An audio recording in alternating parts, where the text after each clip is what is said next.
Traffic. హైదరాబాద్కి అందుకు any metro సిటీస్కి ట్రాఫిక్కి అవినాభావ సంబంధం ఉంటుందన్నమాట. ఎప్పుడు చూడు ట్రాఫిక్ ఉంటుంది. ఎంత అంచనా వేసుకొని ముందు బయలుదేరినా మనం 10-15 నిమిషాలు లేట్ కూడా అయిపోతూ ఉంటాం. అది డ్రైవింగ్.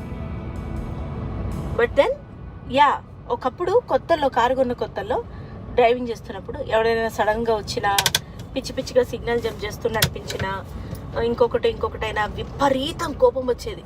ఛీ, వీళ్ళు ఇంత అధర్మంగా ఎలా ఉన్నారు అని. బట్ దాని తర్వాత అర్థమైంది, అయ్యో కదిలిస్తే ఎవడి కష్టం వాడిదే, సో నవ్వుకొని మెల్లగా వెళ్ళడం తప్ప మనం చేసేది ఏమీ లేదు అని చెప్పి. ఇంకొంతమంది అండి లెఫ్ట్ ఇండికేటర్ వేసి రైట్ వెళ్ళిపోతూ ఉంటారు. అది ఇంకా అద్భుతమైన విషయం. ఏంటి, పోలీస్ సారు పక్క నుంచి వెళ్ళిపోమని చెప్తున్నారు. సో అలాంటప్పుడు మనం రూల్స్ పాటించాలి. కాదు కూడదని చెప్పి అలా వెళ్ళామనుకో మొదటికే మోసం వస్తుంది.